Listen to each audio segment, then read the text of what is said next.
Alors, tu viens de l'évoquer, Alain Guiraudy. Alors, ça donne quoi ? Alors, Alain Guiraudy, c'est un cas à part un peu dans le cinéma français. Scénariste et réalisateur, Le Miséricorde, dont je vais vous parler, est son 7e long métrage. Acteur à l'occasion, également écrivain. Son 4e, c'était le sulfureux L'inconnu du lac de 2003, interdit aux moins de 16 ans. Succès critique et un peu succès public aussi, vu le type de film. Il lui a valu une certaine notoriété dans le monde du cinéma d'auteur, comme on dit. Alors, son précédent de 2022, on l'a vu, je crois même ensemble, Patrick, c'était Viens, je t'emmène, qui se passait à Clermont-Ferrand. J'ai bien aimé, moi. Ouais. Politique, côté libertaire, grave et drôle en même temps, avec une Noémie Lvovsky épatante. D'ailleurs, j'ai toujours préféré en tant qu'actrice plutôt que réalisatrice. Bon. Alors là, elle est en plantureuse, prostituée au grand cœur, avec aussi quelques scènes olé olé atypiques qu'affectionne le cinéaste, dont une assez croquignolette dans une église. Il aime bien brocarder le dogme religieux en mêlant sexe et religion. Bah oui, comme Madonna, en effet. Alors, Miséricorde, avec justement ce titre empreint de religiosité qui évoque le pardon, il en remet une couche à ce sujet.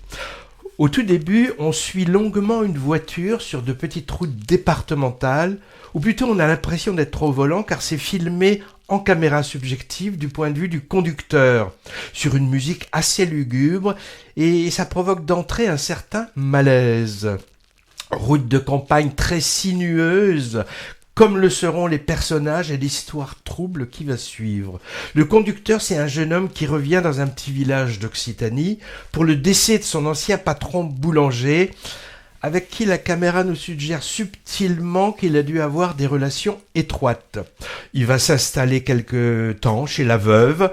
On va suivre ses interactions étranges avec différents personnages de ce microcosme rural. Cette femme donc, le fils du défunt, un ami de la famille, le curé de la paroisse et aussi des gendarmes locaux, car un événement va conduire à une enquête.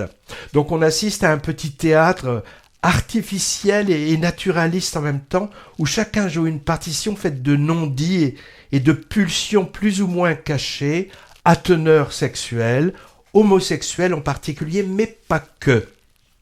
Ozan nous avait montré des cueillettes de champignons dans la belle Bourgogne mordorée dans son récent et pas très moral Quand vient l'automne. Je pense qu'il est encore à l'affiche. Oui, il marche bien.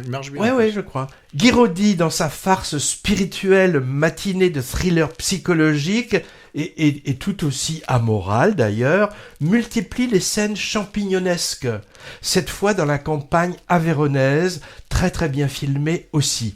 Mais à vrai dire, les symboles phalliques des morilles et autres trompettes de la mort ne trompent personne. Un peu obsédé ce cinéaste quand même, mais je crois qu'il le revendique et ça passe parce que c'est drôle. Contrairement à beaucoup de films où on montre l'homosexualité avec des Adonis gays, sensuellement captés par la caméra, lui il met les pieds dans le plat en s'attachant à montrer des visages imparfaits, c'est-à-dire normaux finalement, et des corps pas forcément jeunes et beaux, et parfois de façon assez crue, mais sans s'apesantir. Bref, c'est atypique et ça dépote. Alors côté casting, Catherine Frotte, en femme insondable et quand même un peu faux cul sous ses aspects pieux, elle est étonnante, très loin de ses rôles habituels, et mention spéciale à l'acteur qui nous fait un curé pas piqué des vers. Et aux deux comédiens interprétant les gendarmes, pince sans rire menant l'enquête, ils aèrent ce vrai faux polar noir d'une belle dose d'humour supplémentaire. Bref, voilà du cinéma hors cadre, dont on a du mal à dire si c'est du lard ou du cochon. Finalement, ça peut évoquer une sorte de mix entre Chabrol et Buñuel.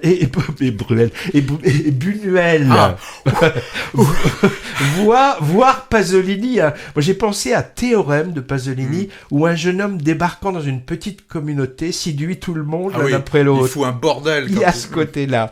Alors, ça plaira pas forcément à tous, mais moi, je vote pour. Ah, Patrick, j'ai oublié de te dire. Film vu à côté de qui ? 2 sièges plus loin, à l'Utopia ? Dis-nous. Jeanne Balibar, herself, haute dans mon panthéon des artistes françaises. Elle t'a reconnu? J'ai osé engager la discussion sans être rabrouée.